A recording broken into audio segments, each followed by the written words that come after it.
Sunday of week 2 officially in the books.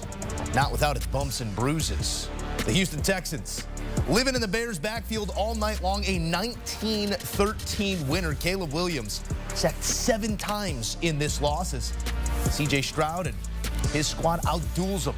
CJ, 23 of 36 for 260 and a touchdown. Nothing to write home about as this Bears defense stood tall in many moments, but not enough for a Bears front that could not protect their quarterback. In studio alongside the two-time champ, Bryant McFadden, I'm your host, Joe Musso. Mac, this was hard to watch at times if you are a fan of the young quarterback in Caleb Williams. He was living under pressure in this game. There's so much to get to and a lot of different angles to come at it from. So let's start with this. How do you develop a quarterback in those sort of circumstances? Well, you have to continue to encourage him. That's number one. You have to give him mental confidence by, applauding him within his efforts. Outside of that, you just got to get better offensive line-wise. The offensive line didn't do him any favors today. And one thing that we learned watching Caleb in tonight's ball game, you cannot question his toughness. He is a tough quarterback because he got beat up, he got hit, he got slammed, all of the above, and he kept getting up trying to wheel his team into something positive offensively. But this is the life of a young quarterback in the National Football League. Your days of running around, making people miss, and hitting an open wide receiver down the football field, they're not here anymore. They're long gone. Because these guys that are chasing you, they're just as fast and as athletic as the guys that you saw when you played in college football. So these are growing pains that he is going to learn from. I was more disappointed in the offensive line. I really felt like this unit, compared to what we've seen in years past for Chicago, the continuity and knowing that everyone is healthy, they will put forth a better effort in protecting their young quarterback, because I don't care how talented you are as a quarterback. I don't care how high the expectations are. If you don't have sound protection, especially on the road, you're not going to be successful. It's going to be a long outing for you, especially when you're playing against a playoff caliber team like the Houston Texans.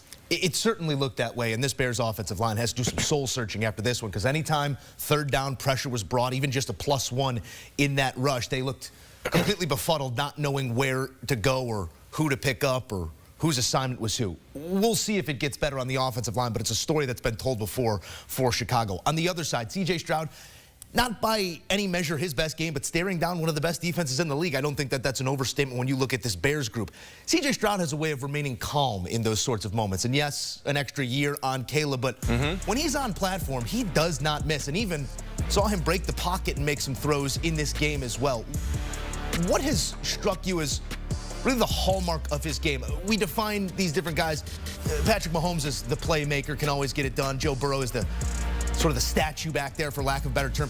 How do you define CJ Stroud as a quarterback with what you've seen thus far? I can tell you this much. In 2 weeks of play, especially tonight, to your point, I really like Chicago's defense. They kept their team within reach of winning this ball game. They did everything they needed to do, to keep this thing competitive. But with CJ Stroud, what I've noticed about CJ Stroud compared to his outstanding rookie campaign a year ago is that he's gotten better improvising outside the pocket. To your point, when he breaks containment, he's not looking to throw. He is looking to hit the open pass catcher. And what I'm seeing from CJ, he's starting to remind me a lot of Pat Mahomes when he is outside of the pocket. He is at his best. Usually with some quarterbacks, when they get outside the pocket, they get a little rattled, they get a little pressed, they start to rush things a little bit, and therefore they either doing what? Either running for some positive yards or they throwing the football away. And when you're pass first, you end up with numbers like this: 46.02, the 4th most passing yards through 17 career games. I'm sorry to break your stride there, Mac, but it's just... That was right on time, because I compared him out of the pocket to Pat Mahomes. You see, he was #1, right? Sir, you're a professional. This man is a professional as well. When you project them forward, like we said, few tests going to be tougher than this Bears defense. I mean, there's units out there. Your Pittsburgh Steelers. There's a couple other groups that really rally to the ball with a whole bunch of pride. Is there a ceiling? Like, where do you put the cap on this C.J. Stroud-led Houston team? Seems to have all their pieces in place, albeit Joe Mixon does get his ankle rolled up on, but pressuring the passer, an amazing distributor of the football, and some targets out there as well. They should have Super Bowl aspirations, Joe. You know, I had an opportunity to visit them during training camp. That's a varsity group. When you look at them, they look the part. When you talk about C.J. Stroud, he is progressing in this offense. He's developing in this offense. And yeah, you didn't get the best out of Joe Mixon, but we know what he can do when he's healthy based on what he did week 1 against the Colts. So this is a championship caliber team. Yes, they got a sophomore quarterback in his second year. That doesn't mean anything. This is a guy that plays with a lot of confidence, and their defense has gotten better. That is the key nugget with the Houston Texans. Yes, their offense was the talk of the town last season. But if you look at what they've done, especially in tonight's ball game, C.J. Stroud gave you some serviceable numbers, but it wasn't like the C.J. Stroud games that we've seen from a year ago. It was all about their defense. So we know what their offense can do with the guys like Stephon Diggs, who was very, very quiet tonight. Tank Dell was very, very quiet tonight. Tank Dell had an opportunity to have a huge game-changing play, but he dropped it. But it was about Nico Collins, C.J. Stroud, and the Houston Texans defense. So you look at the shakeup of the AFC right now in 2 weeks of play. I mean, there's a lot of things that have happened that has surprised all of us within the AFC. But the one thing that hasn't surprised us is what we're seeing in 2 weeks of play for the Houston Texans. So to your point, to your question, what should the expectations be? Championship. Championship. And you know who you're chasing when you're trying to get to a championship in the AFC, right? So they understand the task at hand, but it's all about stacking wins on top of wins.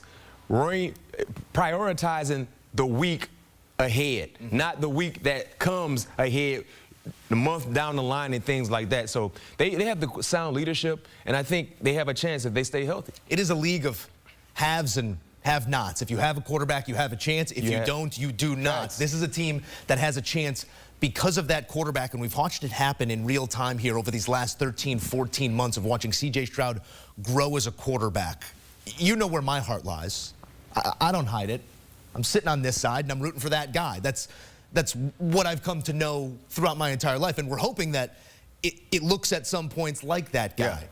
How much of it is play calling flow? Because there seemed to be such a flow in the Houston offense tonight, and I know positive gains create flow, but how much of this do you point to play calling and Shane Waldron maybe not getting his guys in the looks that he needed to, specifically his quarterback? Well, I was a bit confused because Shane came out with a nice game plan to start the game off, rhythm-like throws. You know, getting the football out of Caleb Williams' hands rather quickly to be able to establish a sense of rhythm. And also, too, that builds confidence. But then in the second half, he kind of got away from that. Because, yeah, you were behind a few points, but you were still within reach. It was a competitive ball game, so there was no reason to really press things. And outside of that, you have to get more creative with the running game, right? DeAndre Swift had 14 carries for 18 yards.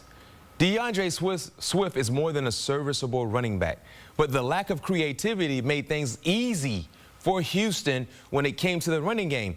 So in tonight's matchup, his first road game, Caleb Williams was the lead rusher for the Chicago Bears. Can't happen. That cannot happen.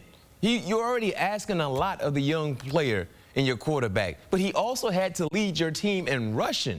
You brought in DeAndre Swift to be a featured guy, to be a guy that can take pressure off of who? Your young rookie quarterback. Tonight, it was a total opposite. So for Shane, I think he has to understand it's about establishing rhythm. Because when you watch the game, when you see that offense flowing, you know the rhythm is there. Yeah. It's like following the two-step on a dance step. You know, you got to catch your rhythm and then just continue to follow suit with the steps. They never got that two-step going, and because of that, it put more pressure on who? Caleb Williams. It was a record scratch on this night for Caleb Williams, who was under fire. 7 sacks, 11 quarterback hits. You want some numbers? 2-0. Most importantly, the Texans are that for the first time since 2016. The rest of their division sitting at 0-2. The Bears now 1-1 as we look at the road ahead, taking on a Colts team that had plenty of issues protecting their quarterback and distributing the football in week 2 as well. Then it's the Rams, the Panthers, and the Jags abroad before Winnable ball games, Joe. We'll see.